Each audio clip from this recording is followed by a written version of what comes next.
FA Cup final. And Hatchin! What a magnificent goal!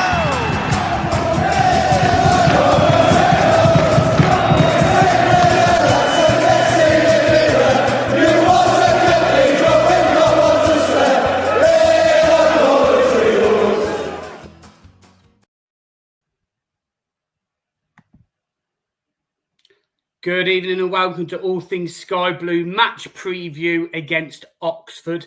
As you can see by the background, I'm not in my normal place at the Sky Blue Tavern. I am at home. Things have changed around a little bit, so we've had to move it to my house. So obviously the background isn't as nice as what you would normally see, so I apologise for that. But hopefully no background noise this time because we had the... I believe it was my fault. I will own up. I think the TV was a little bit too loud in the manager's office. So it is my fault. So I apologise for that. So let's get straight into it. Just remember where you can find us. It is scrolling on the ticker down the bottom. We're available on X or Twitter, Facebook, TikTok, Instagram, and YouTube. Please go and like and subscribe. We're also on Amazon, Spotify, or wherever I get your podcasts from. If you listen to us, please go and rate us 5 stars. If you watch us, please go and like and subscribe. It means everything. And the subscriptions are slowly going up. So that's really, really good as well for us. We are sponsored by Right Steel Fabrications. His logo's in the corner. He can do your steel fabrication work up and down the country, but mainly in the Coventry and Warwickshire area. We're partnered with the Sky Blue Tavern in town and also Dylan's Brewery, where I do, hopefully, I'll get it sorted one day and do post live match reviews from there as well. And we're also teamed up this season with Sports Social Podcast Network. So that's it in terms of housekeeping. So as always, my guest and my co-host, Mark Smith. Good evening, Mark. You okay? Good evening, Stuart. Yeah, yourself? Yeah, not too bad, thank you. So, obviously, we are recording this on a Tuesday. We are playing Millwall tonight. The team lineup has come out, so we'll talk about that quickly first. Is it what you expected with the changes? I think there's 7 changes with what I've seen. Ben Wilson in goal, Kessler Hayden, Bobby Thomas, Bidwell as left centre-back and Brow as left-back. You've got Grimes in the centre with Jamie Allen. You've got Rafa on the... Have you got Rafa on the right? I believe so, yeah. Rafa on the right, Kai Andrews on the left, and... Asante and Sims up front. So it looks like it's going to be a 4-4-2, the way that they've lined up, the way that I've seen it. It might end up, I would imagine, maybe being the normal sort of 4-2-3-1 sort of formation that we play. Are you happy with that lineup? Is it what you expected? Yeah, very happy. It's what I expected. It's still a good side, even with the raft of changes that Frank Lampard has made. So I think the league is definitely the priority. That's what that team tells us. But there are still some first teamers in that team. So it's a good side. And it's a good sign that we can put out a reasonably strong second 11 team. If we can just get those additions at the back, that's what I really, really want. I really want that to happen because I think that could really be a difference between how I feel right now is between playoffs and automatics. I really think that those couple of signs at the back, if we get the right personnel in, that could make a massive difference. And I'm optimistic about the season. Yeah, obviously there's been a lot of rumours massively floating around today about Milan, saying that he was originally going. He is on the subs bench tonight. And other rumours later on this afternoon come out to say that the deal has stalled and Wolfsburg have gone for somebody else. So again, we're up in the air a little bit with Milan, but he is on the bench tonight, so he may come on at some point. So let's briefly just quickly talk about the weekend. Obviously, we secured the CVS Arena. Doug King eventually has aligned everything together, and all the stars are pointing in the right direction. So it started on a good note. And then it went even better when we actually started the game. One of the best 45 minutes that Coventry, for me, I've seen in terms of intensity and taking our chances, because that's what we've been guilty of a lot of the time. How did you feel about Saturday, mate? Yeah, I think the performance in the field was fit for a king, wasn't it? Excuse the pun, because it was a really good performance, a really good day. I think the announcement of the ground is a monumental one. It is absolutely fantastic to hear. It's going to create a fantastic legacy for the football club. The amount of money it's going to bring in, obviously, anyone who goes to the ground and purchases food or drink, for example, that's going straight into Doug King or the club's pocket. It's not going to Mike Ashley. Likewise with the casino. It's a massive deal for the football club. Absolutely incredible. It's absolutely brilliant. And I think what Doug King said in the presser about the fact that we've got something to be proud of. You know, you look at the facilities, what we've got, it is something that a lot of clubs don't have, even Premier League clubs. They don't have what we have. We've got a really, really good infrastructure. So everything's in place. It's geared up for Premier League football. Now, the icing on the cake for me now is can we get promoted this season? We've been knocking on the door. We're in the playoffs now, last couple, 2 of the last 3 seasons. Can we go that one step further? Can we get promotion? I think that is what Frank Lampard will be asked to deliver this season by, or at least gets to playoffs this season by Doug King. I think we've got to get to playoffs as a minimum. We've started the season well. We've got to keep that going. You can't underestimate any team. Oxford's another game on Saturday. They haven't won yet. So, obviously they'll be very, very keen to get some points on the board. So we've got to be ready. But I'm looking forward to the season ahead. I think we've got a really good squad. I just want a couple of additions now to really make it complete. Yeah, obviously you've mentioned Oxford. When we play Oxford, we've played, I think, 2 teams in the bottom 3 and 3 teams in the bottom 5 or 6. I think I can't quite remember where Derby are, but they're just slightly out of it. These are the games where I feel that last season we kind of struggled, especially towards the back end as well. Yeah. These are the games that we really need to make sure that we get the wins that we deserve. I've got Fraser backstage at the moment, and I'm sure he will be saying, "No, we can win this game, and we can disrupt what Coventry City want to do." I'm hoping not. I'm hoping that he's going to come on and he's going to be saying, "No, you're actually going to tank us and we're awful and stuff." But we'll see when he comes on. So let's introduce him. Fraser. Good evening, Fraser. How are you? Hi, Fraser. Good evening. All good. Thanks. You guys all right? Yeah, very well. Thank you. Thank you very much for joining us, mate. Obviously, we were meant to be doing this tomorrow, but you're playing tomorrow as well. You've got Brighton, so that's obviously your next game. So all of this in terms of players could change at the weekend because of injuries and suspensions and whatever else and things like that. Before we get into it then, Fraser, can you just remind us what you guys do and where we can find you? Yeah, so we're the Fence End podcast. So if you've ever been to our ground, as Mark will see on Saturday, one end of the ground is notorious for not having a stand there as a fence. So that's where the name comes from. And we're just an unofficial fan podcast. So you can find us on all forms of social media under at the Fence End Pod. And we do a weekly podcast on all things Oxford United. Fantastic. Thank you very much. So, as Mark alluded to, you have lost your last 3 in the league. And your last league loss was against Birmingham, 1-0. Obviously, I know it hasn't started very well. Did you expect it to be this bad? Are you fighting teams? Are the results just not going your way at the moment, or are you just being beaten by better sides?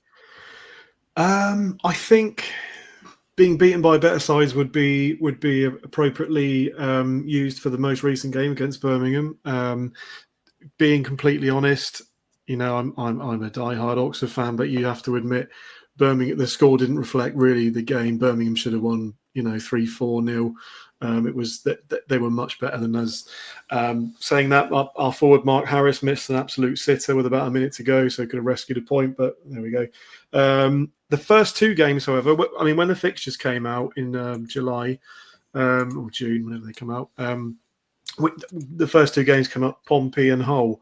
And I think a lot of fans kind of thought, oh, that's a decent start for us because there's two clubs who were kind of in our sort of bracket last season.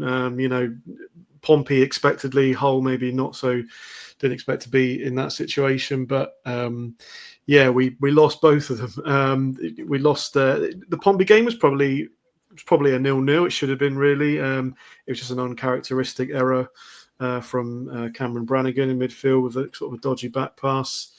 And the whole game, we scored twice, and so we came back into the game twice, and we just let them score in, I think it was 93 minutes or something. So we probably should have very nearly had a point in both games. But yeah, I didn't expect to get to 3 games and have no points. But that's where we are. So and so what we need now is a game against someone who's just won 7-1. So I'm buzzing for that. Look, I would like to say or help you out by saying that the goals were fluke, and it didn't. The score didn't reflect how we played, but it absolutely did, and we were absolutely first half we were scintillating. One of the, like I said in the build up with Mark, one of the best 45 minutes, if not the best 45 minutes I've seen Coventry in terms of intensity, pressing and taking their chances. And I'm not going to, look, like I said before, these are the games that we should win. Whether we do win is a different thing completely, because obviously you're going to be scrapping for as much points as you can, obviously in the bottom 3 at the moment with 0 points. So it's going to be a hard game. And I think I said it against QPR. If we get an early goal, I can see us scoring a lot more. If it goes on and people start getting a little bit more tension in their legs and a little bit more itchy, and you take one of your chances, we could lose it 1-0. And I think it would be a shock upset. Yeah, I mean, I think the likely result is a Coventry win. However, if I had to find things that might go in Oxford's favour, it's the kind of game Gary Rowett will really be up for. He'll frustrate the play. He'll kind of, he won't cheat, but he'll slow everything down. I think he'll make things quite ugly. He'll try and make things uncomfortable with Coventry. He'll probably play 5 at the back. I hate to say that in a home game, but it's we need a point, man. So he's gonna try. He's gonna try anything. So it's I don't know. I'm expecting a Coventry win. The thing is, I hate playing Coventry because I swear to God we just lose every time. I mean, the main games I remember, well, the 2 last season where we nearly got a draw at your place, and then Will Volks played, I don't know who scored that goal. He played someone in. Right. Yeah. And it was sort of scenes behind that goal. And then I think in the home game, the game at Oxford last season, I think you were 2-0 up and we pulled 2 back, and then you won it late on, I think, maybe. It might be wrong on the... It was very much. I think it was very much back and forth. It was 3-2. Yeah, we did the double in the league 3-2, and then we beat you in the cup 1-0. Oh yes, of course, yeah. And and then I remember that. And it was interesting listening to you guys talk about your stadium in the opening there, because I remember playing Coventry. I think this was April 2017 in the Checker Trade final. We fully expected to win that day because you were kind of going down, weren't you? And I'm pretty sure you did go down that season, I think. That's right. We did. And you were talking in your opening there about, hopefully being set up for Premier League football, owning your stadium. That's 8 years ago. You were kind of, I'm sure you don't need me to tell you this. I'm sure you've had this conversation 10 million times. But it's just really interesting looking from the outside in, like, in 8 years, if you became a fan 8 years ago, you guys obviously thinking, look, it isn't always like this, lads. You know, it's not always this kind of trajectory. But I think Go on, I Mark.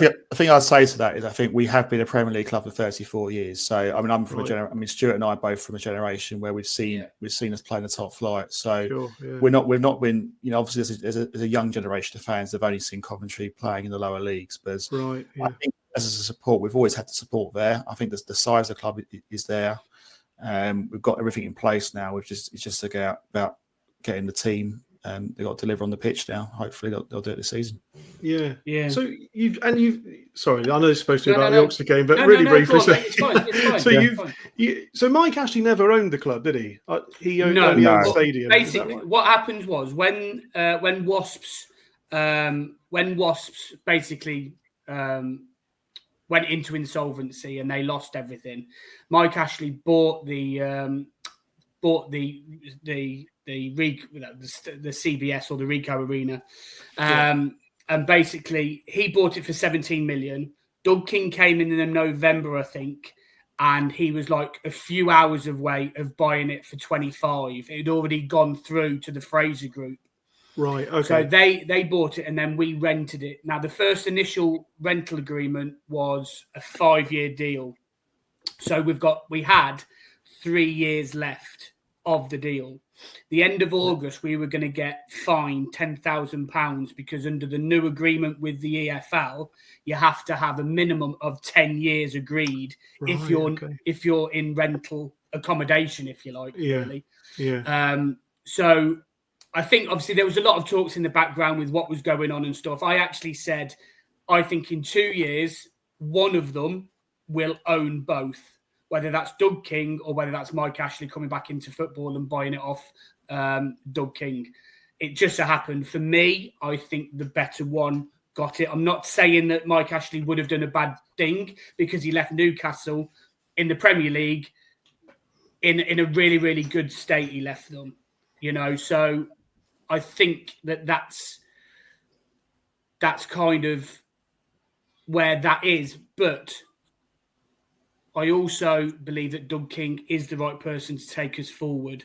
He has done some things wrong, but he's retracted things and he's done what in 3 years, pretty much, that Sisu and whoever else couldn't get it done in 20 odd years since it's been built. So, you know, fair play to Doug for getting it over the line. And, you know, as Mark said, long live the king kind of thing, really, because it's an amazing feat. And with what Mike Ashley said about Doug King being the owner, you know, that's only positive signs as well, really. So, that's it's good news. It's good news. I think it just means that we've got more revenue coming in from exhibitions and the casino and concerts and whatever else. So it's really, really good for us. So so hopefully we can compete with the bigger boys in terms of wages and getting players in as well, because we've got that extra revenue coming in. And obviously we don't have to pay rent anymore either. So we're saving money on rent as well. So because I guess we all have to toe that kind of financial fair play line, don't we? Where you've got to get your income against your outgoing. So that's right. It can only be a good thing, can't it? Yeah. Yeah, definitely. Right. So back to the game. To the game. Oh, no. Where will I start from? Okay, so transfers in then. So you've had a little bit of a busy window, you know, lots in and lots out. So 11 in, 10 out. I've only picked 2 out as the 2 that I see to probably be more key for you guys, and that's Will Lancashire up front on loan from Spurs and Ben Davis on loan from Rangers. How have they played? Have they fitted in okay? Well, Will Lancashire has. He started well. He scored against Hull. He's only scored once, but he looks pretty lively. He's got a lot of energy.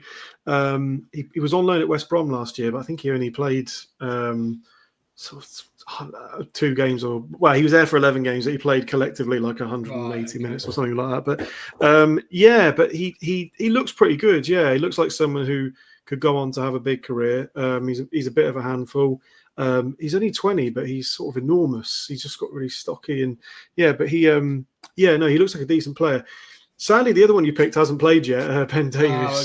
So he only came in at the end of last week on loan. But it's it's a position we badly need filling. But yeah, I don't know what the outlook is for him. I think he's got. It seems like that now, doesn't it? In these days, when you get a player in, it's like they can't play for 700 years or something. It's like, well, they've got to do this, that, and this, and they're not up to speed with. Yeah, you're a footballer, aren't you? Just start playing. What's up with you? Yeah. Oh, do you think? Obviously, you guys, we're playing tonight, and you're playing tomorrow against Brighton. Do you think he might feature in the cup game?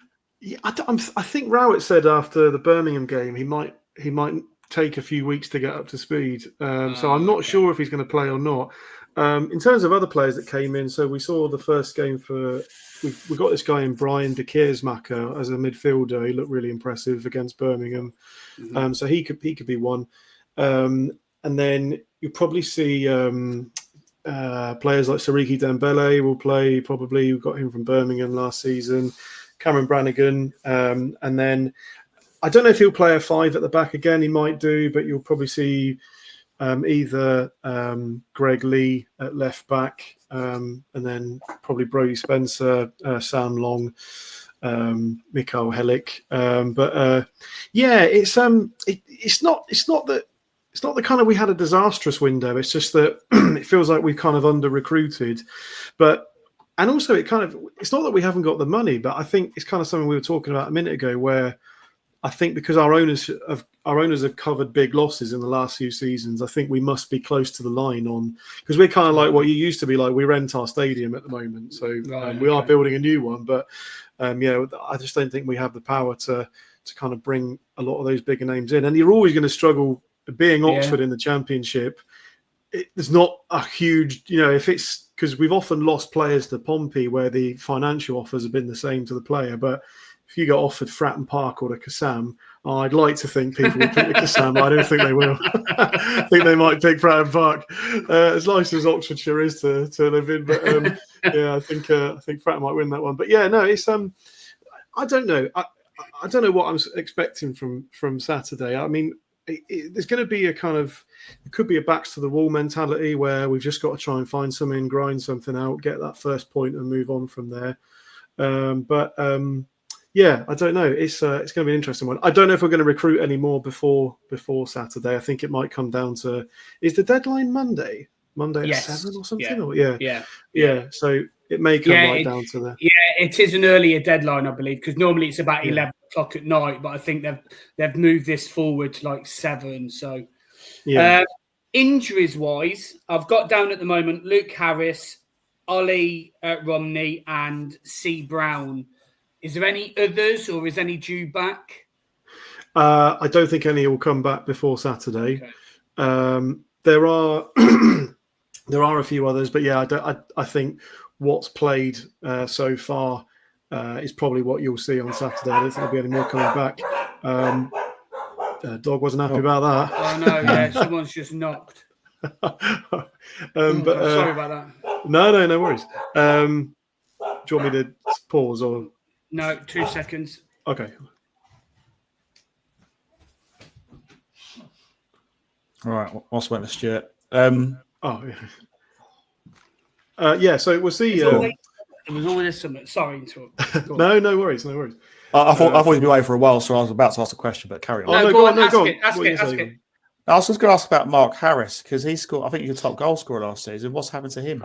Well, you're right. He was a top goal scorer, but he was actually joint with Greg Lee, who's a left back, and the tally was 6.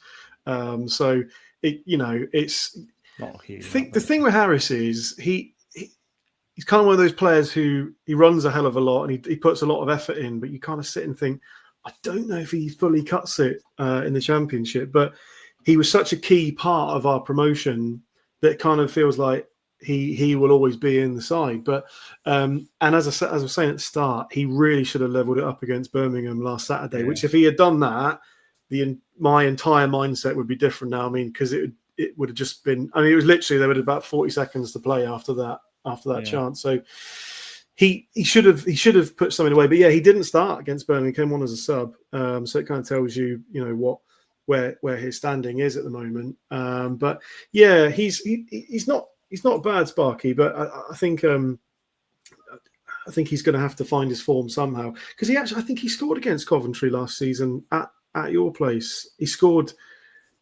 What's the policy on? Can we swear on here? What's the?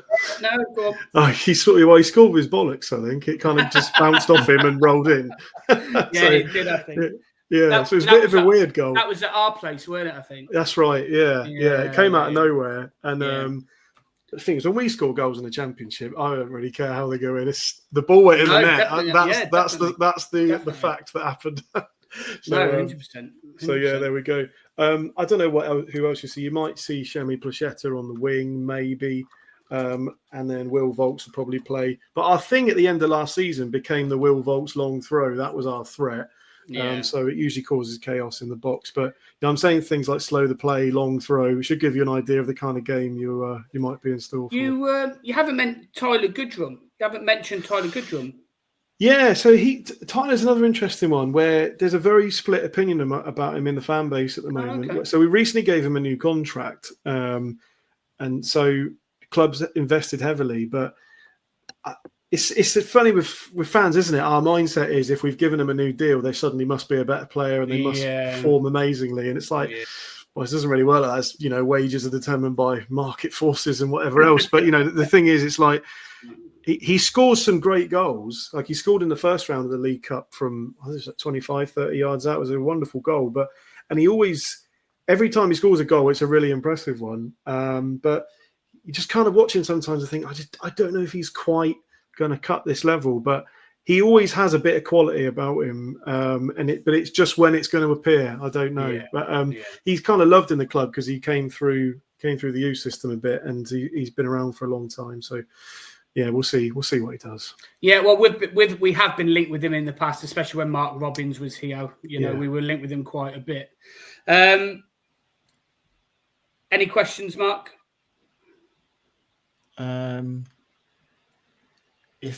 do you think, Fraser? How could maybe Oxford hurt us on Saturday? Do you think set pieces is something that Oxford are quite strong at, in your opinion? Yeah, I mean, as I say, if the ball goes out of play sort of, for a throw and it's maybe, 20, 30 yards down the touchline, Will Volks will pick it up and will launch a long ball into the box. I can't remember the number now, but we scored so many goals from that in the last 3 months of last season. It effectively kept us up because it just kind of caused chaos. But the thing is, I'm not convinced that opposition sides struggle with that as much as we think they do. I think they get wise to it, and, to be honest, if you can't head a ball away in a box, you shouldn't really be playing. Yeah, I agree. You should be able to deal with that, really. But yeah, set pieces. I mean, yeah, if we, but the trouble is getting them. We've got to get a free kick first to. I'm really putting Oxford down in this part. I don't mean to. I'm a big Oxford fan, and I'd love us to find an unlikely win on Saturday, but hasn't been inspiring the start of the season. So we'll see. And what about Rowett? Are the fans still happy with Rowett being in charge? Yeah, it's an interesting thing because the weird thing was at the end of last season, so he took over, his first game was Boxing Day. So from Boxing Day to the end of the season, he managed 25 games. And you could do this thing online where you can generate a table based on those games. So if the season started on Boxing Day and ended on the last game of the season, Oxford would have finished 7th in the table. So he did really well. He did amazingly well for the resources at hand and for how I think he picked up 35 points. And when he came through the door, we had 18. So he really turned things around. The problem is that he's one of those managers who plays a style of football where it's very easy to get annoyed with it if it's not working. His mantra has always been, let's start by not losing and then we'll go from there. And I think the problem is you are afforded so many times where that doesn't work before fans start to say, well, okay, the plan is to not lose, but we are losing every game now. So I'm not sure this plan is working. Yeah. 3 games in and no points isn't a disaster, but there's got to be a point soon, or it sort of becomes one. I think if you took a poll of fans, I don't think they'd want him sacked because the thing is, who are Oxford going to go and get? Who are Oxford going to get that? And it has to be an improvement on Gary Rowett. He's sort of a big name for Oxford. He's been at Birmingham, Stoke, Derby, so he's very experienced in the Championship. But I think we've got to stick with him for a bit. I don't think that's the answer. And I don't think the club could really afford to part with him and get a new person in who's going to want, a whole new set of transfers, a whole new sort of back room. That's the way it works in football now, isn't it? But I don't think Oxford are the sort of club who can afford to do that a lot. I mean, we did it, 8 months ago. So, yeah, you can't. I'm not sure we would do it again just yet. But, how long is a championship manager's job, really? They're never two defeats away from a sacking. No, that's right. Yeah, no, definitely. Any threats from us? Any questions for us about the game? Obviously, I know you've asked questions about the CBS Arena and stuff, and getting that. Any questions about the game from your point of view about us? I mean, what are you expecting? You must be expecting a win. I mean, give me both barrels. I don't mind. You must be expecting a win, surely. I am. Like I said, if we score early, then it could potentially lead into a QPR score. But I don't necessarily think that, because ultimately, if we score 1 or 2, I think you will try and then literally shut up shop to make sure that it's not a QPR score, basically. And then we've got to try and get round you. But it could be a 3-2. It could be a to and a fro 3-2, or a Derby game that was back and forth against Derby when we won 5-3 at their place. So you just don't know. I would like to think that the consistency levels are going to continue to be there, because I think Frank Lampard demands that.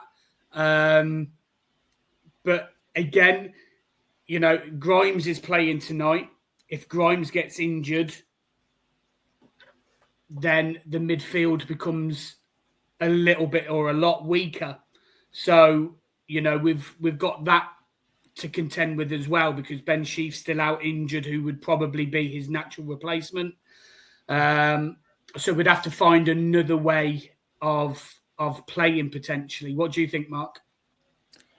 Yeah, I think we're going to the game with a lot of confidence. Obviously, any team that wins 7-1 is going to be quite confident about whoever you play, whether it's Oxford or it's Ipswich Town. But I do expect a harder game Saturday, to be honest, because I don't think, to be honest with you, QPR, I think most teams in League Two would have beaten them the way they played. They were absolutely pathetic that game. So, it was 5-0 at half time. And in fairness, it's just one of those games. We were very clinical. I think the stats will tell you that we had around 8 shots on target, and 7 of those were goals. So that just shows how clinical we were on the day. We were just very, very good. But I think Oxford will be a different test. I expect them to be quite a physical team. I think the point you made about the long throws is something we're going to have to contend with. But we should be used to that. As we do that ourselves. Obviously, Milan can take long throws, so we can deploy that tactic. So it'll be a hard game. I still think we should have enough to win the game. I'm quite confident we'll get a result. I'm intrigued with the QPR game. What was the one? That must have just been a little bit annoying. It was frustrating for me. Yeah, it was for me. I know people say it was the perfect day. I would say probably not quite, because we conceded right at the end. And I know it's still a goal, but we shouldn't have conceded that goal. It was sloppy from the goalkeeper for me. He just doesn't see the guy in the far post. Right. Hooks it in and they just nick a goal. But was that the last goal of the game? It wasn't. Yeah, added on time, but disappointing. But you can't the performance that was outstanding. I don't think we're going to play as well as that for the rest of the season. So not. Well, hopefully we will. Hopefully we will. Yeah, but we might do, but we're not going to score 7 goals, because you think teams will be a lot better set than what QPR were. But it's kind of mad to be able to say you could reduce our goal tally by 5 and we'd still win this game. I mean, that's insane. That is madness. I know. Yeah. It is. It was, like I said, it was one of the best 45 minutes and days ever. It was just brilliant. Right, so into predictions then. Mark, I'll come to you first. What's your prediction for this game? It's a hard game. I'm going to say we'll win 3-1. But I think it'll be a harder game than what the scoreline suggests. I think Oxford won't make it easy for us. Rowett is a canny manager. And as Fraser alluded to earlier, I think he won't be afraid to slow things down to try and frustrate us. I think it's can we get the first goal? I think we can do. I think it'll be 2-1 for a while, and I think we'll get a goal last minute to make it 3-1. Nice. Okay, Fraser. I was toying between a 1-1 draw and a 2-1 Coventry, but I think I'll go with the 2-1. But I think you're going to be nervous in the last 20 minutes, maybe, and it's going to be cagey. But I think you might just see it out. But I think maybe I think Oxford might score first, and it will be like a shock, and then reality will come back. But we'll see. I'll say a 2-1 Coventry win. I don't. If any Oxford fans have tuned into this, don't disown me. I don't say that lightly, but and I hope it's not that. Okay, fair enough. I'm going to go for a 2-0. I think the emphasis is definitely going to be keeping a clean sheet because I think Lampard was slightly annoyed by conceding a late goal against QPR. So I think a clean sheet is going to be a must. Like I said, I think Oxford will be a bit harder or a lot harder. So I'm going to go for a 2-0 victory for Coventry, just to tide us over slightly. And with 2 goals, I think that puts us on plus 10 goal difference if it's a 2-0. So within 4 games and being on plus 10 goal difference, I'm happy with that. So any further questions, Mark, for Fraser? No, nothing more for me, no. Okay, fantastic. Quick fire questions then, Fraser. I think you've done these before last year for us as well. One-worded answers if you can, but don't worry if it goes into a bit more of a sentence, that's fine. Okay. So the first one is one player to look out for the season for Oxford. Brian de Keersmaker. Okay, nice. Where will you finish? 18th. Okay, where will Cov finish? I'm going to be bold here. I'm going to say 2nd. Oh, nice. Thank you very much. And one player from Coventry that you would take? God, anyone who could score goals would be decent. That'd work. That'd work. I honestly don't know whoever you. I'm not clued up on the Coventry side. Okay, that's fine. Not a problem then. Yeah, we'll go Hadji Wright. We'll go Hadji. That works for me. They can have Elliot Sims, actually, personally. That's only because you don't want him anyway, Mark. No, exactly. Right, so thank you very much for joining us, mate. Obviously, there's a couple of minutes to go before we kick off our game at 7:45. So thank you very much. Much appreciated. Just remind us where we can find you and what you guys do. Yeah, X, Facebook, all the social media. So we're the Fence End Podcast at the Fence End Pod. And weekly Oxford United podcast, all things Oxford United. Fantastic. Thank you very much. And just remember where you can find us. It is scrolling down at the bottom anyway. But we are available on X or Twitter, Facebook, Instagram, YouTube, TikTok. Please go and like and subscribe. If you watch us, please go and rate us 5 stars. If you listen to us as a podcast, we're sponsored by Right Steel Fabrications and we're partnered with the Sky Blue Tavern and Dylan's Brewery. And we're teamed up with Sports Social Network. What's the paper, Mark, that we're also linked with? Football League paper. The Football League paper as well. So on that note, thank you very much, Mark. Speak to you soon. Enjoy Oxford. Yeah. Good luck for the rest of the season, obviously, apart from Saturday, Fraser.